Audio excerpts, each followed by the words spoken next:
All right, so today I'm going to explain the importance of using the clutch, where to use it and where not to use it. So when we're dealing with the clutch, I get a lot of questions with riders that ask me, hey Greg, I'm struggling to hit a rut. Most guys call me with my motocross schools and that's the biggest complaint. I'm struggling to stay in the ruts, and in Oklahoma we all know we got great dirt, ruts up nice, so it's real important. The clutch can actually be a hindrance when entering turns.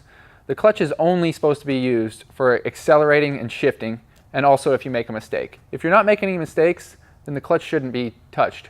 As you're entering the corner and downshifting, the bike is at a constant. The brakes, the engine, everything's working together. The second you pull in the clutch, it changes all that. So then you turn into a variable, and that's when you come up in a turn and you can't stay in a rut and things go haywire.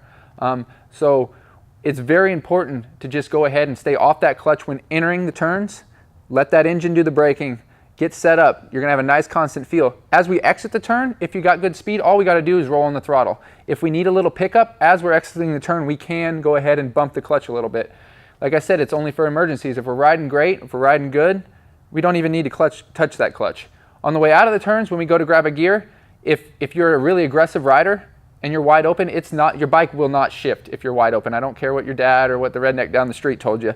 It won't shift. You'll have to get off the gas. If you're a slower novice beginner rider, yeah, you're probably not wide open. You can go ahead and grab that shift without it. But if you are an advanced rider and you are wide open and you're trying to grab a gear, you're just gonna need a little bump of the clutch to do it. Another question people ask me is, they see people tapping the rear brake in the air and they say, oh, how do I tap my rear brake? Again, we're using the clutch to tap a rear brake, but it's in an emergency case only. That's not how we're supposed to ride. That's not how we want to ride. You can go back and watch previously recorded videos about body positioning. So again, in this use of the clutch, we're talking about making a mistake. Our front end's too high. We will have to pull in the clutch and tap our rear brake so it won't die. That's the only other reason you should be using that clutch. Like I said, that's a mistake that you're making. You got to pull in the clutch to do it.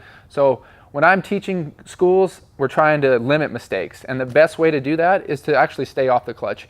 It is good to ride with your finger on the clutch in case of those emergencies, but if you find yourself not able to stay off the clutch and pulling it in by habit, then go ahead and just bar grip until you can go ahead and find the control and find that comfort with riding without the clutch, and then go ahead and start to learn to ride with that finger on the clutch to get rid of that bad habit. So the biggest thing we can do, and the most things I see when we're going into that turn and the people are pulling in their clutch, it's changing everything. You're skidding your brakes, you're coming to a stop in the middle of the turn, and there's that pause. We want to get rid of that pause, and we want it to be nice and easy. So when you're starting out, start out slow, start out easy at your own pace, and as you get used to it, warm up and pick up the pace.